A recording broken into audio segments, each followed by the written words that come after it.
Hello and welcome to another episode of The Advantage. I'm your host, Michael Fiddle. Today is Sunday, March 10th, and on today's podcast, we are doing another episode of Check Ball, where we talk about the hottest topics from the NBA this week. On the list, I got the Celtics, late game collapses, and Jason Tatum not coming in during the clutch time. The rash of injuries that we have around the league, whether that's Karl Anthony Towns, Donovan Mitchell, Steph Curry, Devin Booker. The list goes on. Where are these injuries going to be most impactful and which teams might be able to overcome the current injuries that they have? And of course, we got to talk about Rudy Gobert's money sign technical foul. He cost me money. He cost himself money because it just came out that he's getting a $100,000 fine. So I got to be honest, as someone who lost money on that game, I'm a little happy that Rudy's taking $100K to the checkbook too. We're going to check back in on NBA trade deadline moves. A little early check-in. Who's done well? Who hasn't done well? Gordon Hayward, I'm looking at you. And we're going to reflect on some of those things. And then I'm going to hit my guest.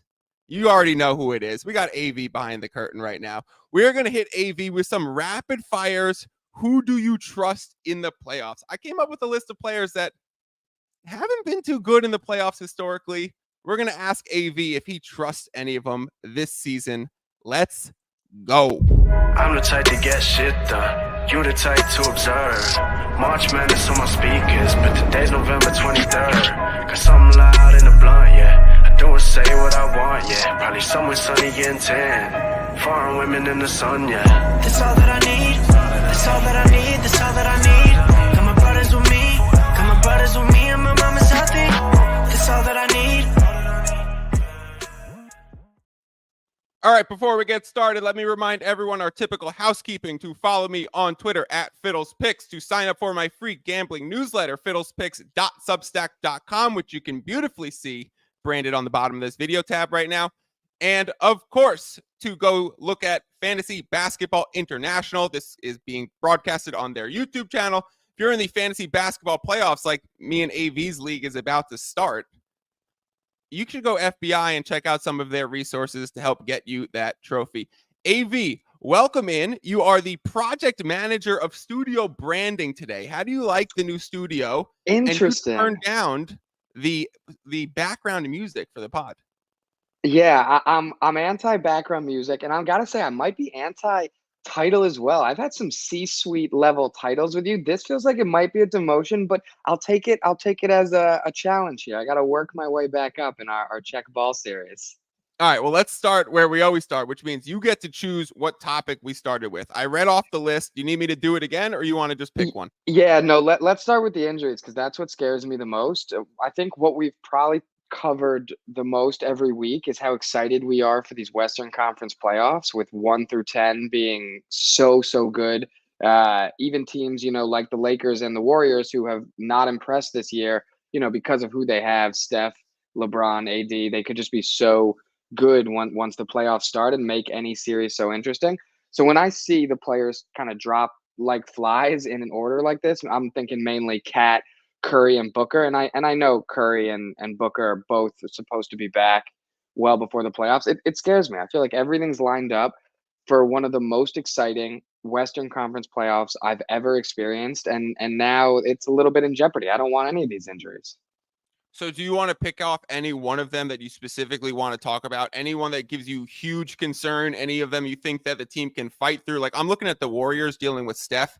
They said only a few games, so I don't think that's of much concern, right? I don't think that they were going to get up to probably even 7, 8, and they were going to be in the play-in tournament, and I don't think they're going to have fear for the Rockets catching up to them. So for the Steph ankle injury, low level of concern. He's dealt with so many ankle injuries in the past. He probably has a, stable recovery, rehab process to go through it. Warriors have played without him. They look like shit without him, but they'll get through it and be relatively like a semi below 500 team in that stretch, and they'll float in this zone. They're probably not going to go up, but Warriors are going to be in that play-in tournament. The one that really scares me, AV, is the Suns.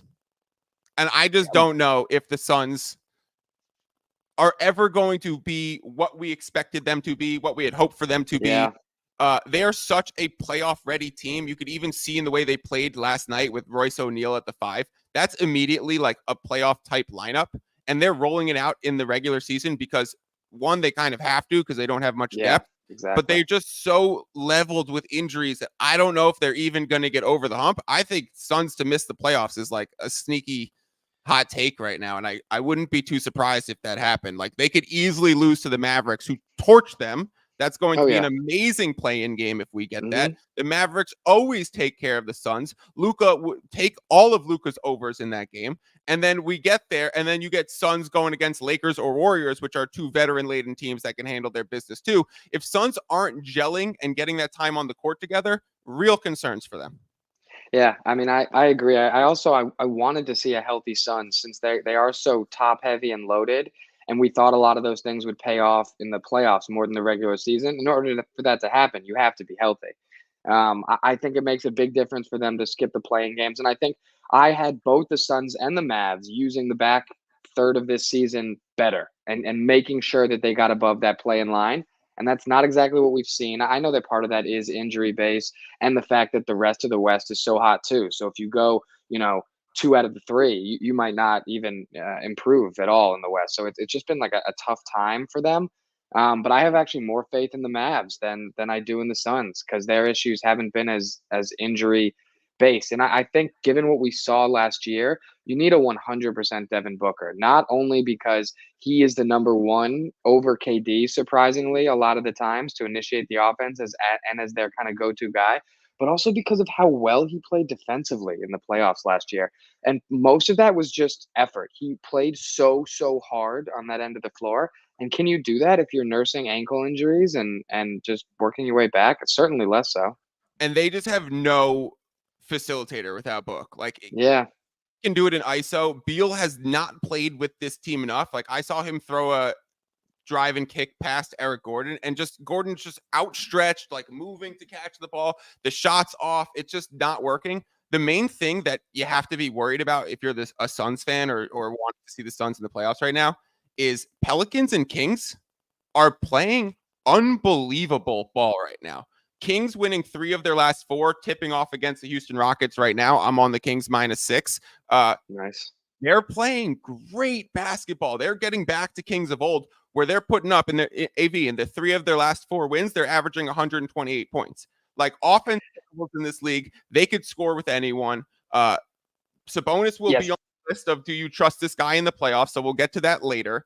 And the Pelicans can attack you any way you want it. Like, you play big, we'll play Jonas Valanciunas, we'll play Nance, and we'll play point Zion, and we will be so big against you. You want us to go small? We'll play Dyson Daniels and Herb Jones and Trey Murphy and Ingram and Zion and go small against you. Like, they can meet you where you want, and they will be dangerous now and in the playoffs. I'm also on the Pelicans. Yeah.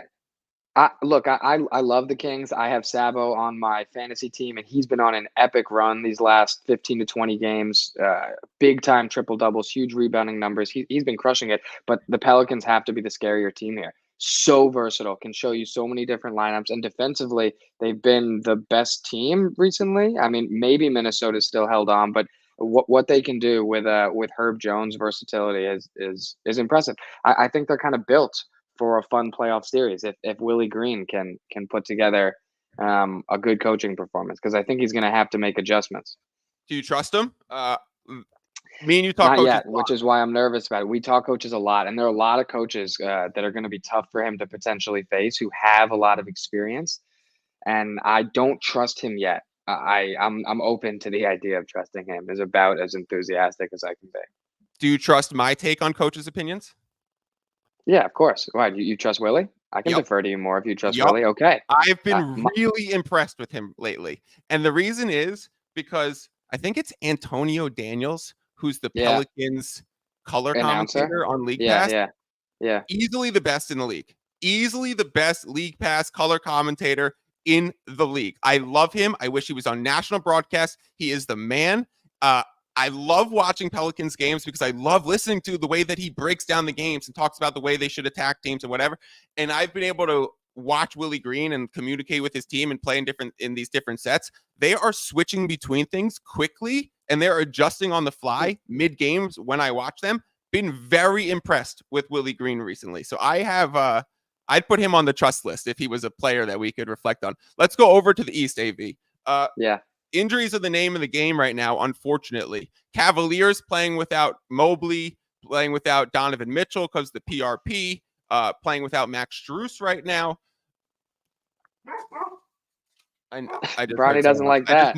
I just knew Bronny was about to go crazy. That's why I paused. Knicks are playing without Randall. They're playing without Mitch Robinson. They're playing without OG Anunoby. 76ers have dropped precipitously without Embiid. We got word that Zach LaVine might be closer to returning, and his progress has been going good as the Bulls have been playing well. Which team in the East do you want to talk about with the injuries? Either this is going to level them or they're going to have a chance to work through it. This is hard for me. I know that I'm being so greedy here, but my league pass has been shifted so hard to the West, given how excited we are for the playoffs, and given how, like you mentioned, so many of these Eastern Conference teams that I thought at full strength playing their best could make a run are so many levels below that for so many reasons right now. Even the Knicks, I don't don't even watch as much. I do trust Randall when he gets back and healthy to help them. He's I do on the think list. OG. He is Good. 100% on the list of do you trust this man in the playoffs? Brunson does not need to be on the list. Playoff stamped. Randall very much needs to be on this list. It is nice to see Brunson really get the media and fans behind him these last 2 years. And what he's doing isn't always, the flashiest or the prettiest. It fits so well with what they want, the Knicks organization right now. But it was kind of a fast turnaround. A lot of times it takes people time if you're not a high draft pick or if you're not, a freak athlete or have some standout number one quality. I love that everyone's just kind of appreciated he contributes to winning. How much do you think the Celtics late game collapses are pause for cause or cause for pause? Cause for pause, cause for concern. Yeah, cause for concern, cause for pause. Are you worried I'll about contribute to the Cause for Pause charity here. I'm actually not concerned. And part of it is because how weak the East is. And part of it is because these Jason Tatum can't finish games. He takes bad fadeaway shots at the end of games. It's so overblown. It's really just, it's happened a few times recently. It's so easy to pull up footage. I'm happy that they're even in these situations with a team like the Nuggets when they played badly. Like they didn't blow that game because they had maybe a crazy low 3 count or something like that where they should have lost most games. They're playing the defending champ, potentially best team in the league right now, or them, and they lost the game and it was close. Tatum hits that corner 3, they potentially win the game. That's one shot. So I know that they've been so hot that any loss feels like, oh, the Nuggets have their number. Oh, they're collapsing. Tatum can't finish. I really don't see it that way. In fact, if I'm the Celtics, I'm thrilled right now that you haven't been hit by any of these late game injury situations. I tell my organization to calm down. Let's make sure that we get to the playoffs healthy, and then it will not matter. Let me resoundingly second what you're saying right now. Nice. I love that. The Celtics opened this game as 1-point favorites in Denver, and they closed the game as 1.5 or 2-point favorites in Denver.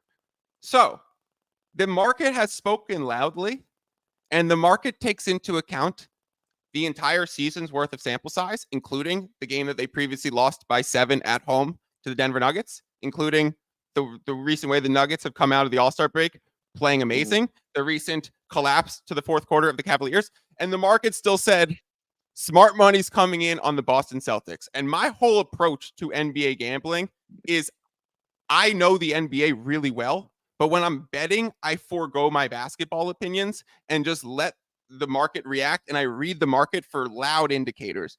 And the loudest one of the week, AV, was the Celtics are 4 or 5 point neutral court favorites over the Nuggets. It was a 1 game. Tatum missed an open 3. They are going to be favorites again if they played game 1 of the NBA Finals against them, if they're both healthy. What gives me concern for the Celtics is, and the reason why I kind of think that they get into these late game moments where they start to collapse a little bit, I almost think it's a momentum thing where tell me if this makes sense, where if you think, and we're all talking about it and they hear it, how much better the Celtics are than everyone, how they're destroying in net rating and 29 points per 100 possessions above and all these crazy stats for them, right? Could they have 4 all-stars? Is Drew Holiday going to be on Team USA again? All these things are insane. And then they'll get to the 3-minute point left in a game and it'll still be close.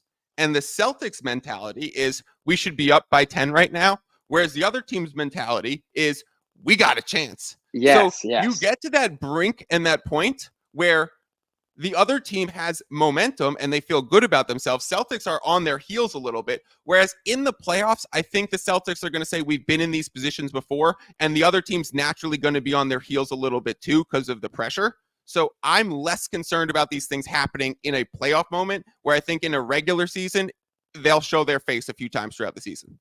Yeah, I strongly agree here. I think that these are good experiences for the Celtics to have now late in the regular season so they can answer some of this criticism before the playoffs so it doesn't feel fresh and they're like, what's happening now? We've been great all year and haven't faltered. It actually can be helpful to a team to almost strategically have these falters come in before you need to pick up maximum momentum before the playoffs. But yeah, I think my biggest takeaway here from the East sort of in collapse right now is if the Bucks can put it together and get hot, there really is no other team in the East other than if the Heat, just have enough of that Heat culture in them. There's no other team in the East right now that should be able to get to the Boston Celtics. So if you have a path where you're not on the Boston Celtics side until the Eastern Conference Finals, you have a real chance Who's the to biggest make some threat for noise. the Celtics in the East? I still think it's the Bucks. I do, and I think part of that is Giannis's experience. I think part of that is they also benefit from being able to play a more physical, fouling defense, especially Yeah. against a team like the Celtics. And So those Bucks teams defense get is big playing boosts. great right now. It is Great, finally. First Yeah. in So the where's NBA. look? They I know didn't we look have great today, but first in the NBA out of the break. yeah, but Dame and Giannis had nice numbers. So I know that you and I haven't always been the number one Doc fans, but where is the equally loud response now that Doc has turned it around and looked so good for the Bucks since having that tough skid, and it is just tough to take over a team at any time. Awkward right before the All-Star break. They're playing tough teams anyway. Dame is ice cold. So why was it said that he's a terrible coach, which at times I have thought he's looked bad in certain playoff series. Where is the outrage on the other side now saying that it's been messed up, that he was so slandered? You're gonna like this, AV. I've been very Yeah. pro Doc and give Doc time since the joining of the Bucks. We talked about the first episode we did of Check Ball. We said, do the Bucks have the guts to fire Adrian Griffin? Yep. Now I we're, remember. 10 weeks later and reflecting back on Doc making the rounds. So I've been on this train the whole time. I think the biggest threat to the Boston Celtics in the Eastern Conference is a healthy New York Knicks. Yeah, but there is no healthy New York Knicks right now. But I agree. I actually think the way that Tibbs plays defensively and the way that they had played with OG as a unit, it's hard to think about because I think without OG and Randall, I'm like, what's even going on there? But I'm with you. I got a private chat in the back end from the producer Alec, who says he wants to come in and make the case for the Knicks as the biggest threat to the Celtics. So let's bring in. We got AV and AB. Alec, let's hear it. Give us the pitch. You are probably one of the biggest Knicks fans I know. Why are the Knicks the biggest threat to the Celtics? Unfortunately, as AV said, the caveat is, are they going to be healthy? The case is, though, they match up well. Not historically, but the last 2 seasons, this Knicks team has played the Celtics very competitively. I can look up the exact numbers in a minute, but they have been very competitive against them. Tibbs, the defensive factor, they just sort of have great matchups. They can throw OG at Tatum. If they have Mitch and Hartenstein, they have the bigs to put up against Porzingis. Brunson is just he's been outstanding all year. And the question, though, Julius Randle, even if he's healthy, as you said earlier in the pod, can you trust him in the playoffs? I think the Knicks have just the perfect pieces that match up against the Celtics. You put OG on Tatum, and that's just such an upgrade over having RJ Barrett right now. Just massive upgrade right now. You put Josh Hart on Jaylen Brown. You put DiVincenzo as your utility Derek White. You have Brunson on Drew Holiday, who Drew Holiday is on the list of do you trust him in the playoffs? Because this guy builds brick houses in the playoffs. He had one amazing run and an amazing steal in the NBA Finals that everyone will always remember. But last season in the playoffs, he was building some brick houses. So I definitely think that he's going to be on the list. And you look at down low, Horford, Randall, Mitch Robinson, if he's healthy, versus Porzingis, they match up really well to give them a lot of fits.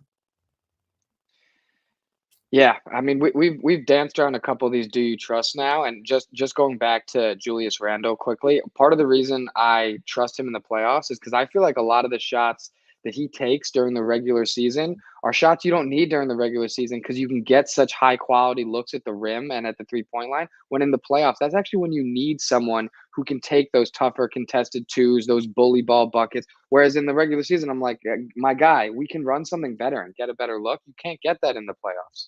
He plays so similar to Sabonis, and I have both of them on my I lean towards yes, trusting you this year, because that style of bully ball, it should be high efficiency and it should work when the game gets more physical. So I actually think we're going back to like low sample size and not having enough data. And Sabonis played in 4 playoff games last year and he got stepped on by Draymond. Like, I don't really think we have enough data to really say that he's like not a playoff player. Let's go straight into that instead of dancing around it, AV, because I feel like that's going to be one of the best segments of the pod. Great. Alan, you want to stay for it, or you want us to step back? Quick note for transparency sake here. The Celtics are 4-0 against the Knicks this season. They were the Knicks were 3-1 last year. One game, the Knicks, they've played them close still, and they were hurt in the most recent matchup. But the last thing I just wanted to say was when you brought up DiVincenzo, I think if the Knicks do get fully healthy, I think this period where DiVincenzo has had to carry such a big load is going to give him such confidence as a big supplementary player when they have everyone. Let's just get right into it. Yeah, go ahead. You trust James Harden? Yes, especially in the role he's in now. I know that he's been miserable in certain playoff situations. I've seen him sort of give up on his team and commit more turnovers than I've seen any superstar do, and I absolutely think it's a good fit right now. And because there's so much less pressure on him to kind of take over a game or to make big shots, where you can have him facilitate more. Kawhi is a freak in the playoffs. PG's been playing so well. Give Kawhi the ball. Let him do his MJ thing. Alec, you trust James Harden? It's tough. The playoffs last year, those what was it? Four. I mean, out of the best of 7 series, there were some real stinkers in there. But I mean, then there were the 40. There's a 45-point banger in there. That's the problem. I mean, I would say I have to see it first. I have to see it in the playoffs. For multiple series. He won that game. What is it? Game 1 in Boston without Embiid by himself. Nuclear by himself. Yeah. Give me all the Harden stock. A bait to ref. Yeah, we've been buying all the Harden stock for years. AV, I own so much of it. 3 condos on Harden Island. I sold all of my shares on D Wade's and bought Harden, and I'm happy here. Do you trust Mr. Ice in his veins recently? Mr. 44, D'Angelo Russell. You trust D'Lo? I mean, let's talk about that game, though. The answer is, in his role, I can only trust D'Lo if he has a defensive matchup where he's not going to be exposed. Because offensively, and the sort of confidence he's playing with right now, and when he's been in these situations, I'm not worried about that. I've seen him get played off the floor because I don't know if it's an effort thing, if it's a strength thing, but I've seen certain defensive matchups be such a problem for him that there's no way he can be a positive. But I do trust him offensively, which is, I think, what people mean with that question. Is he going to hit his open shots? Can you trust him to initiate some offense when LeBron's on the bench? Off the court, very much part of this. Yeah, and so I think he could. So it's to me, let's talk about the matchups and who can he guard and not guard. And there's probably more people on that second list, unfortunately. Let's say he matches up against like a Mike Conley, because that could be a very possible matchup. That's a great matchup for him. The people I worry about are people. Yeah, exactly. People who are going to play strong against him and we're going to bully him a little bit, who are a little bit quicker. He's just a little chill for my liking, for someone who would need to be more of what Devin Booker did last year and just really dial it up with effort. So Donovan Mitchell, we talked about his injuries in Cleveland, but he's absolutely certified playoff stamped, multiple Yeah. 50 bombs in huge playoff games, huge playoff series. His teammates have major question marks after last year's showing against the New York Knicks. Do you trust Darius Garland? Do you trust Evan Mobley? Do you trust Jared Allen, who outwardly said that they were overwhelmed and that he was overwhelmed by the Yeah. Knicks' physicality? I don't want to base too much of it on that one single series because the Cavs have been getting killed over that series for almost a year now, but that is a big part of it, and I do They get not killed trust by them. the Knicks when they play them still. Yeah, so I mean that's a big deal. You might run into the Knicks in the series, and there you might run into a team like the Heat that are going to do very similar things to you that you struggled with from the Knicks. So good luck, and if you don't run into one of those, it's the Celtics or the Bucks. So no, I don't trust them, and good luck. I trust Garland. I trust Jared Allen. I do not trust Evan Mobley. The fit with him and JA is just not what you like in the playoffs. Mm. I talked about this on the last pod with Gibby. When he came back from his last injury and was on a minutes restriction, they were pinning his minutes restriction to end with 5-6 minutes left in the fourth quarter so that he would have to be pulled per minute. But really, it was a lineup adjustment that JB didn't want him out there at close. He's not a good enough shooter. He hasn't developed well enough yet. I am anti Evan I'm very in on Mobley developing, but I don't think he's the right 4 if he's going to play alongside JA as the 5. I think JA and Darius Garland, I do trust. They've been running amazing pick and rolls this year. I think Jared Allen will come with more physicality. And Garland's doing that Steve Nash thing where he snakes through the paint Yeah, to he's create patient. a lot Yep, of yep. opportunities. And it's really starting to work well. That's clearly new for Garland's game. That's straight out of the Nash playbook. And it's created a lot of offense where he's been able to keep the offensive load in Donovan Mitchell's absence. If he's still able to do that, even though he's going to like share primary ball handling responsibilities, then I kind of do trust him. You talked about the Miami Heat. He was bad in his first playoffs. He was injured in his second playoffs. Do you trust Tyler Hero? So I do trust Tyler Hero because that bubble run is kind of burned into my brain. But when I say I trust him, I mean I trust him offensively. Where in the playoffs it can be so tough to kind of get scoring off the bench or scoring outside of any of these teams' number one option. And I know that he can score the ball when teams are dogging him more, fouling him more, when he sees more double teams, he can still put up buckets and get hot.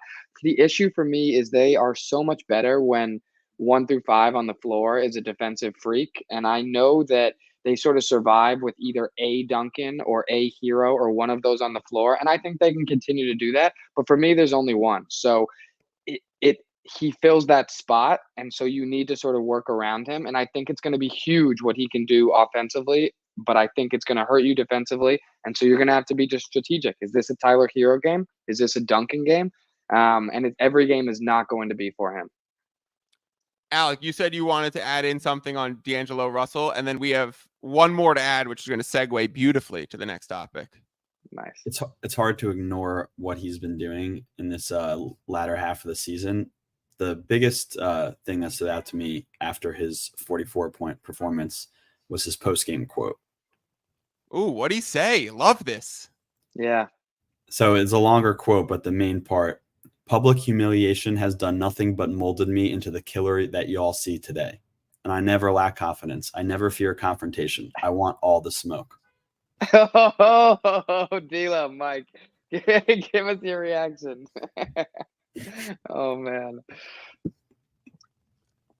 I mean, the pun intended with the public humiliation with D'Lo, right? Didn't he out Nick Young for cheating on fucking Iggy Azalea? Full circle. He ended up taking some of the brunt for that too. Full circle. And I think D'Lo. he's certainly talking about the media saying he's not good and all the trade. I know, but I agree. Primarily. You got to be self-aware of that sort of thing.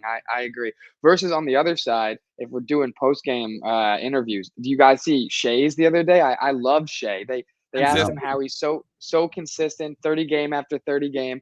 And you got J Dubs and J Will standing right behind him, Oh, giving yeah. the facial reactions the whole time. And Shea goes, everything I do in my life is consistent. I eat consistent. I sleep consistent. And he just goes through his life. And J Dubs and J Will are just making faces like, oh my God, this dude is giving an all-time quote here. But it's, I think because Shea is a chill dude, doesn't talk a lot of trash and isn't a big self-hype man, a little more maybe fashion self-hype man, that you don't see moments from him like that a lot, and he is a killer. So you love to see him feeling himself as he should be this year. We're gonna get to the Thunder in just a minute when we get to the deadline reaction stuff. Alec, I'm gonna start with you with this one because I think I know AV's answer. Do you trust Mr. Money Sign himself, Rudy Gobert, come playoff time? Defense is something that I think is pretty consistent, and what he brings in that regard. The money sign thing was just what a killer in that game. I mean, the refereeing was questionable, I think, in that fourth quarter. But at first, I was actually watching the game. I was at a bar, so I didn't have any audio, and so we didn't really know what was going on when someone was shooting a tech. We didn't see what happened. We're like, okay, whatever. And then they show the replay, and you see Rudy Gobert doing the money sign, and you're like, you just got to be more aware than that. But I do think what he brings to the table defensively will be consistent for them come playoff. So you trust him? You're giving him the yes? I just think that's a certain aspect of his game that won't falter offensively. I mean, but yeah, I think the defense will be there. Alec, I don't want any of this cop-out nonsense. Do you? Yes yeah, or no? non-committal. Yeah, this is bullshit. Yeah, I trust Rudy Gobert. Yes or no? Yes. Okay, Okay. He's on my team because I know you're going to say no, AV. AV, give us the no because I know you're there. Skip, because I know him every week. Yeah, and it's for me, it is defensively. What he brings is he's a phenomenal defensive player in the regular season when he can play drop coverage, and then when the playoffs every year so far. And this could change this year because they have a different lineup in Minnesota, and I'm somewhat open-minded to that. But every year in the past, they just can't play him well enough, and they've blamed it partly on him and partly on the other help defenders in Utah. And it could be more defensively that he didn't have the kind of guys in Utah to play the lanes to sort of help him there. But I haven't seen him yet. He's actually been played off the court defensively, and that's the defensive player of the year. And it's so weird and hard to watch as a fan when you know this dude is a defensive star and may end up with the most defensive player of the years of anyone ever. And then the playoffs start, which is a whole new basketball game, and he can't play because of the end of the floor he's supposed to be better at. What is going on? For me, it's his hands on offense. Like his ability to catch the ball on a simple pick and roll sometimes and put it back up is sometimes such a disaster that I'm like, it can't really be this bad. He's actually so coordinated, and I've seen him do so many incredibly athletic things. So I think if he cleans up, I don't know what it is. I don't know if it's nerves. I don't know if it's pressure. I don't know if it's moment. I don't know if it's his hands are too big. I don't know what it is, but if he can just clean up those little things, and I actually completely trust him. And AV, you always know I've blamed the other help defense. I've blamed the first line defenders getting burned and then him having to overcommit. So I'm going to say Jaden McDaniels and Mike Conley way better than Mike Conley, Donovan Mitchell, Joe Ingles. And I'm going to give him the benefit of the doubt. And even though Ingles and Donovan Mitchell are not the worst defenders, Ingles has always been underrated, and Donovan Mitchell should be better. Alec, thank you for joining us for the Do You Trust segment. I knew I wanted you in here for that. I'm going to remove you so I could share the screen again with AV. AV. What up? Let's talk about this real quick.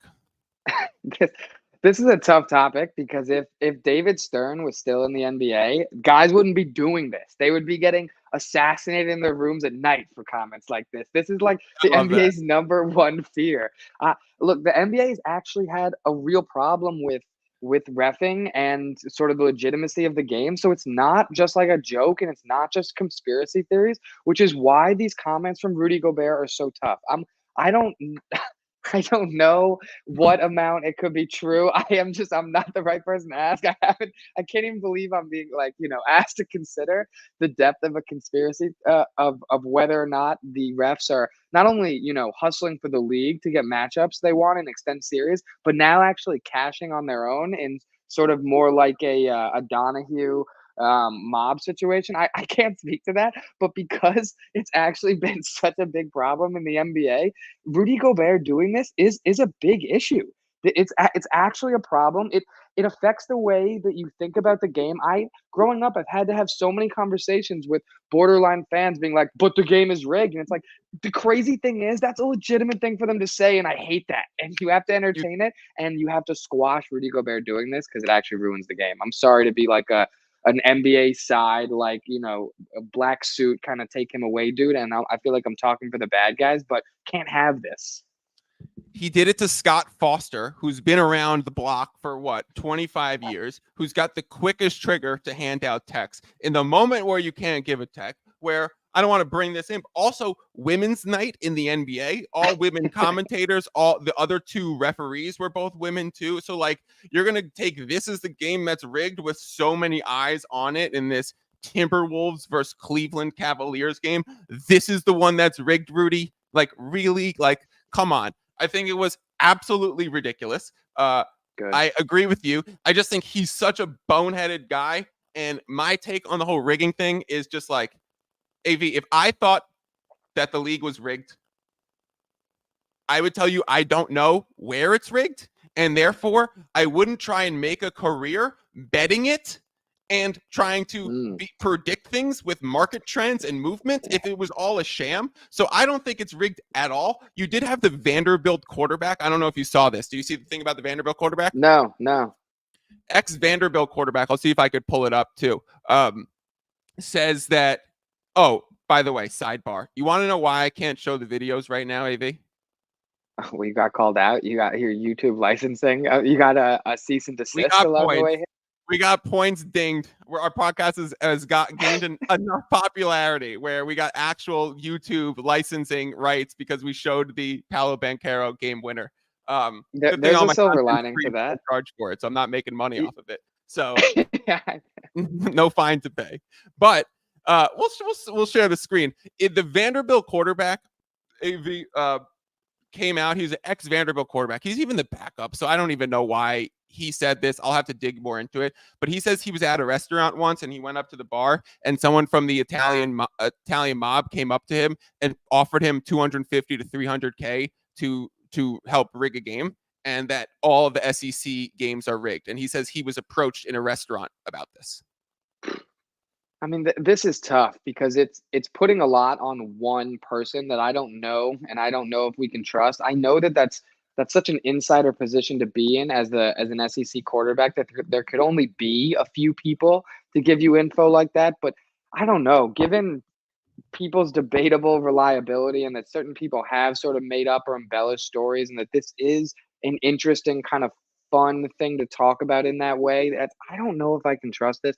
It's not the thing that I know enough about, but it's also like you, I am like diametrically opposed to this because I'm so invested in the NBA and in sort of just the overall legitimacy of sports. And that if at its core it's not real competition, then what is it? It's so hard for me to look at it from any other angle than it has to be, or my life is a sham. Yeah, I don't want to get too far into it. We're going longer than we normally do, AV. Do you want to get into the deadline deal reflections and who's made the most impact or least impact, or you want to save that for next week?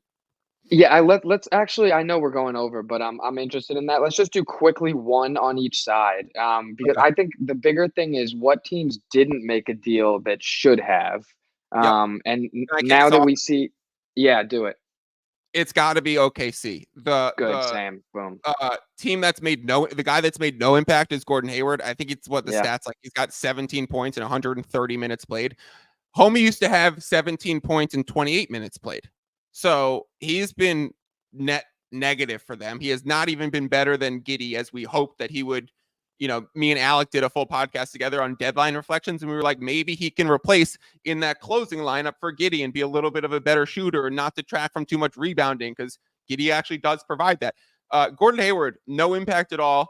Still disappointed that OKC did not go get Xavier Tillman, who hasn't done much for Boston, but you would like to have another rebounding big for them. How they didn't take Daniel Gafford and they let him go to the Mavs. We talked about this on a check ball, AV. OKC is the barometer for every trade in the NBA because of the draft capital that they have.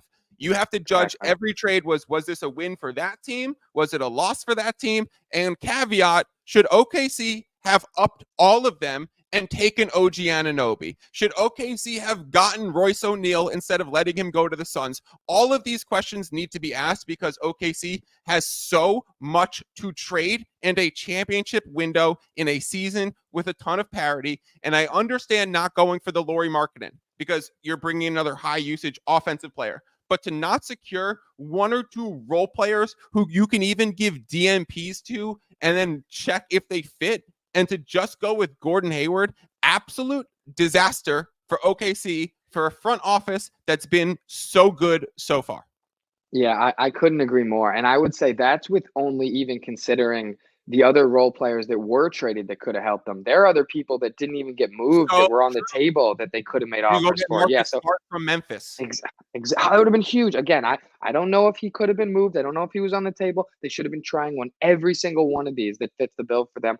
Because even though it looks like their window is so long because their core is so young and because they have so many picks, you just never know. And you know you're the number one seed now. You know you have a guy like Shea who can take you there, and there's no reason not to be improving. It's harder for me to kind of hate on them given that it's been Presti and decisions like this that have gotten them to this point with their core and with their treasure trove. So it's a bit of a catch-22, but I have to question that they're not going all in enough right now.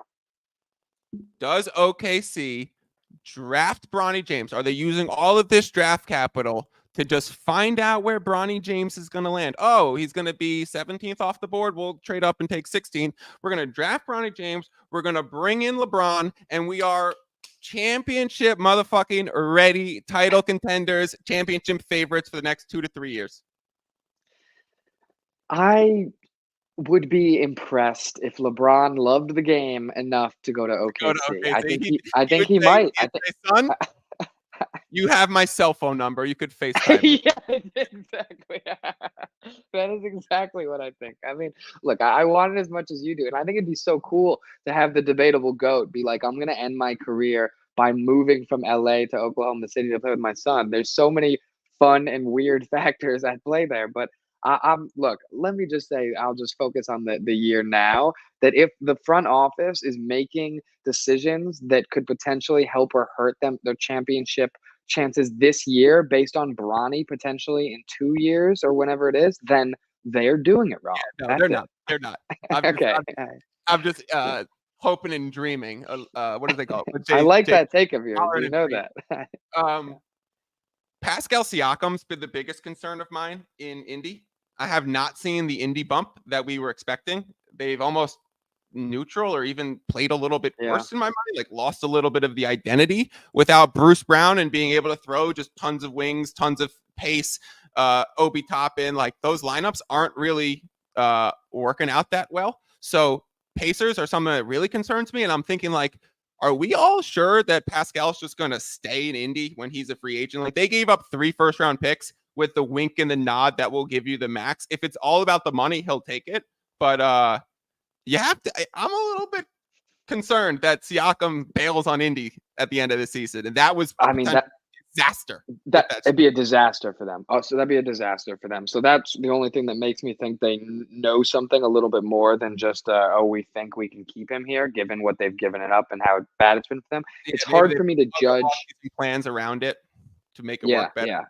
And look, maybe that's all in place. Maybe it's not. I don't know. But I think the bigger thing is you've seen multiple problems for Indiana at once. You've seen losing someone like Buddy Hield and their spacing actually have an effect on their team. You've seen Tyrese Halliburton's combo slump plus injury plus weird time where he tried to hustle back to get enough games in actually have an effect. So it's hard to know what amount this is Siakam not playing well enough, what amount it's him just needing some time to fit in, and what amount it's all these other factors. The biggest thing for me with Indiana is I love that they went all in on the IST and looked so good early in the season, but they blew their load a little early in the year, and I don't care about them as much now. They're the opposite of peaking at the right time. So I don't trust them in the playoffs, and I think that's okay. I think they showed enough this season for this season to be a win for them and to be able to build towards the next couple years. AV, to tease towards next week, I'll just hit two that we already talked about. Harden's doing so well. It wasn't a deadline move, but it was a trade this season. So Harden, Clippers, potentially biggest win of the deadline. I think there's some other examples we could talk about. OG and the Knicks, clear win when he's been healthy. To give a little sneak preview to next week before we get out of here, AV, one of our topics, we did who do you trust for the playoffs this year? We're going rookies in the playoffs, do you trust? We're going first-timers in the playoffs, do you trust? Not players who haven't performed, but the old Paolo Banchero, Chet Holmgren, do you trust in the playoff discussion that we inevitably need to have? So that will be on next week. Of course, I will be back on Wednesday with a podcast breaking down the NBA slate. I am on Buckets podcast tomorrow, so I will be releasing my bets there. I do want to quickly throw in this screen right here, AV. I want to show you Pelicans up 20, Sacramento up 13. I have both -6 right now. We are looking good, but this week I've been losing every 20-point game I've been on the wrong side of. So let's look forward to the rest of that stuff. Thank you, everyone, for tuning in. Thank you guys for the time. Alec, thank you for your time in the back. I appreciate you guys as always. Trying to look for the outro video. And of course, peace out. You just listened to another episode from the Fantasy Basketball International Podcast Network. Thanks for joining us. And for more information about joining our community, please check out our website at fbibasketball.com.